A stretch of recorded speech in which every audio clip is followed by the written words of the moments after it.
tontería, ya acabo. Cómprense el libro, porque en el libro está lo que hay que saber. Y entonces ahí ya dejamos, por tanto, lo que podamos decir, yo por lo menos, porque es bastante menos relevante que lo que Víctor ya nos ha dicho. En primer lugar, agradecer de estar aquí. Cuando Víctor me mandó un mensaje pidiéndome por favor que si podía acompañar en la presentación del libro, yo le contesté diciendo, oye, ya se ha equivocado destinatario. Este mensaje además fue literal así, oye, que son las 6 de la mañana o 7 de la mañana, que no puede ser estas horas que me mandes a mí un mensaje diciendo que yo te acompañé a presentar el libro. Dice, no, que de verdad que es para ti. Digo, bueno, pues venga, va. Pues yo encantado, porque para mí es un honor realmente. Yo conozco a Víctor desde ya hace bastante tiempo, coincidimos en el Media Lab, luego posteriormente en el Congreso Digital de Huesca y luego, bueno, pues ya en más historias, ¿no? Pero si ustedes lo que quieren hacer es, piensan que esto es un libro sobre periodismo, no es en absoluto. Este no es un libro sobre periodismo, es un libro sobre filosofía política. ¿Y por qué es un libro sobre filosofía política? Porque partiendo de una tesis que tiene Ferrajoli, que es un positivista italiano del derecho, dice que precisamente lo que nos encontramos actualmente en el Estado democrático, en el Estado que tenemos, el mundo que tenemos en el Estado democrático, es precisamente tres. Hay una tríada que son el dinero, la información y el poder. Y que el dinero se utiliza para hacer poder e información, que el poder se utiliza para hacer dinero e información, y que la información se utiliza para hacer dinero y para hacer poder. Y por tanto, el grave reto que nosotros nos encontramos es cómo deshacer este nudo gordiano. Y este libro lo que plantea, dentro de una filosofía que es absolutamente práctica, es sistemas de deshacer el nudo gordiano que Ferrajoli nos ha mostrado. Y es un libro que está absolutamente atravesado por dos de las tres preguntas kantianas, que son la de ¿qué puedo saber? Y la de ¿qué debo hacer? Estas son dos preguntas que son evidentes dentro de todo el libro, atraviesan todos sus capítulos y atraviesan el final del libro. Por tanto, lejos yo de hacer un análisis tipo izquierdas o derechas, creo que tenemos que hacer un análisis desde el problema del conocimiento. ¿Qué debo yo? ¿Qué puedo yo saber? ¿Qué puedo yo saber si los medios de comunicación están absolutamente manipulados por quienes tienen el dinero para montar los medios de comunicación, que casualmente son los que tienen accionariados comunes con las grandes editoriales, que son las que nos cuentan qué libros tenemos que escribir? Claro, el problema es muy paradójico. Nos encontramos con grandes autores que lo que están haciendo es publicando en la editorial Planeta. Esto es otro nudo gordiano que tenemos que hacer, porque como bien dice Antonio Alonso, que también está bien citado en el libro, lo mejor que le puede pasar a la cultura es que quiebre la industria cultural. Cuidado, es una industria cultural que no es cultural, es una industria del entretenimiento, y nos están siempre dando gato por liebre, porque nos están dando, y ahí estoy totalmente de acuerdo con César, nos están dando absoluta basura. Él ha sido más explícito, yo quiero ampliar un poco el concepto de la mierda a basura, porque ya no es una defecación, sino que es una intoxicación masiva. Entonces, esta intoxicación en la que nosotros nos encontramos continuamente es uno de los retos que Víctor en su libro se plantea deshacer.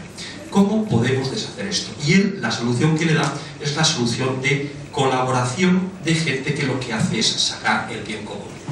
No nos tenemos que olvidar que en 1665 hubo un señor, un tal Oldenburg Henry, que lo que hizo fue, dentro de la Royal Society, decidió que la única manera en la que se podía hacer ciencia, y de ahí nace la primera de las publicaciones científicas, que es precisamente las Philosophical Transactions, es, en lugar de hacer algo escondido dentro de lo que era la Royal Society, deciden, frente a aquel registry book que tenían, que estaba oculto, lo que deciden es que lo que van a hacer es lo van a sacar al mundo para que todo el mundo pueda reproducir los experimentos que se puedan realizar. En definitiva, el rigor científico, la posibilidad de refutabilidad científica, es algo que Víctor está planteando en su libro que tenemos que hacer a la opinión pública. Porque solo desde la opinión pública es desde la cual nosotros podemos construir mundos donde lo que hagamos sea una mejor democracia. Y ahí es donde nos vamos a la segunda de las preguntas kantianas. ¿Qué debo hacer?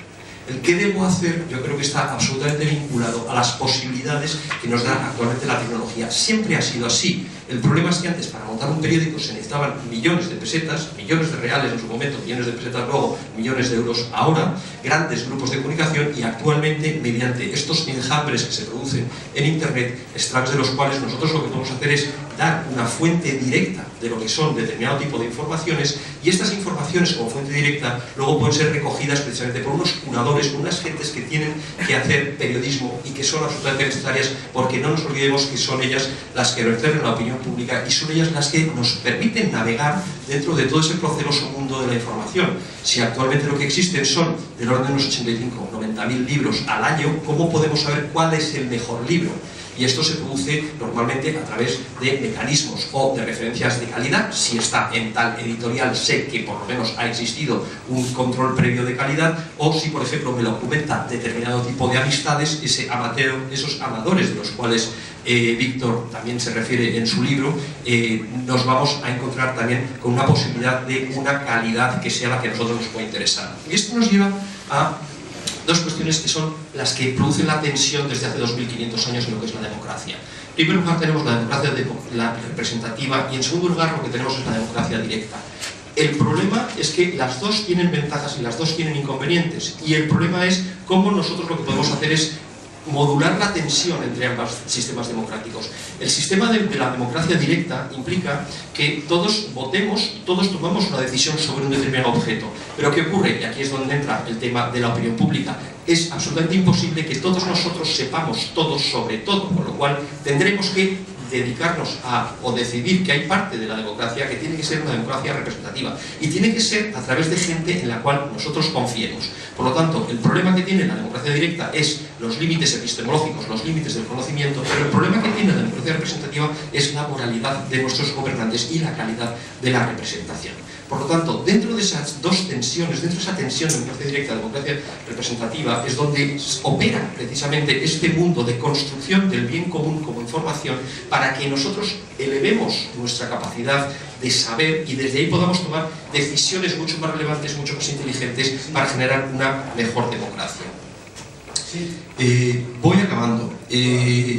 La pregunta, por tanto, que al final se establece dentro de esa legitimidad que genera una buena representación es la de ¿por qué debo obedecer? Que también es una pregunta que es clásica dentro de la filosofía política y que atraviesa también todo el libro. ¿Por qué debo yo obedecer a esta gente que lo que está haciendo es, me está engañando en la opinión pública, y además lo está haciendo precisamente para robarme y para mantener el poder?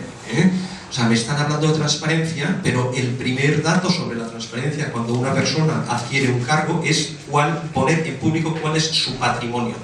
No me digan ustedes que son la monarquía más transparente cuando esto no me viene acompañado con una declaración de cuál es el patrimonio de la persona que accede al cargo en el momento que accede al cargo. Porque esto es absolutamente básico de transparencia. Si nosotros no tenemos la declaración de patrimonio, sabemos que es mentira y que es falso esta declaración de transparencia, esta virtud de transparencia que nos quieren estar vendiendo. Pero también tenemos que saber ese dato, y ese dato es curioso como ninguno de los medios tradicionales de comunicación nos lo han dicho.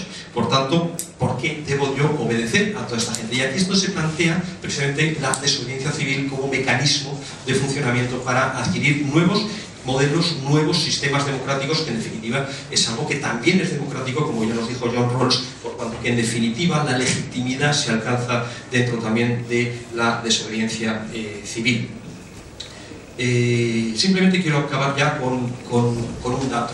Víctor habla mucho del periodismo de bases de datos, el periodismo en el cual lo que se hace es, se ponen las fuentes directas. Esto lo llevamos practicando algunas personas desde hace tiempo. Cuando nosotros obtenemos una determinada resolución judicial, lo primero que hacemos es la ponemos online. Nosotros no podemos, bajo ningún concepto, hablar de una resolución judicial sin permitir que los demás lo que puedan hacer es revisar lo que nosotros estamos diciendo. Eso es una manera de hacer las cosas, y en definitiva es la manera científica de hacer las cosas, es la manera que hay que hacer lo que es público, y luego en segundo lugar, además de público, lo que tienes que hacer es que cuanta más publicidad tenga, mayor capacidad tendrá de refutación. Ya sabemos que nosotros no podemos funcionar con la verdad, sino que tenemos que funcionar con la veracidad. Entonces, de esa manera, precisamente permitiendo que los demás puedan refutar nuestras tesis, es donde se pueden adquirir las discusiones que sean necesarias y de la calidad suficiente como para que pueda existir una mejor democracia. Y esto incide particularmente, el tema de las bases de datos, en una cuestión. Cuando estamos hablando del mundo tecnológico, el mundo tecnológico de Internet es un mundo, el mundo de las tecnologías de la información y la comunicación, por su propia arquitectura, lo que exige es un determinado momento de pensamiento, es una forma que que lo que hace es aprisiona un determinado modelo de pensamiento. Esto no es así simplemente con el tema de los ordenadores. Esto ha sido así toda la vida. Si no hubieran existido los grafemas, o los números arábigos, no hubiera podido existir la contabilidad doble. Si no hubiera podido existir la contabilidad doble, no se hubieran podido desarrollar las sociedades corporativas, por ejemplo, a partir del siglo XII en Venecia. Por tanto, la tecnología de la escritura es lo que a nosotros nos genera las posibilidades de generar mundo. A cada sociedad corresponde una tecnología de registro. Acaba de nacer una tecnología de registro novedosa. La tecnología de registro, precisamente, de la escritura, de los grafemas, y luego automatizada, que fue la imprenta, que nace aproximadamente en 1440, imaginemos que nosotros en 1465 lo que estuviéramos es planteándonos los efectos de la imprenta. Por tanto, si nosotros 25 años después del nacimiento de la web, solamente de la web, nos planteamos las posibilidades que puede tener la web, estaríamos especulando de la misma manera que alguien especuló en 1465 y se olvidó de la reforma, de la contrarreforma, se olvidó del Estado moderno, de las libertades fundamentales, de la libertad religiosa, la libertad de expresión, etcétera, etcétera, y de luego lo que pudo luego venir, el capitalismo, el poscapitalismo, etcétera, etcétera. Por tanto, no sabemos qué es lo que puede ocurrir. Ahora, en nuestras manos está decidir precisamente qué tipos de modelos de mundo son los que nosotros podemos alcanzar utilizando esta tecnología de registro. Y de ahí la importancia de este libro, porque lo que nos plantea al final es la gran pregunta de kantiana también, que es la de el poder y, por supuesto, qué es el hombre.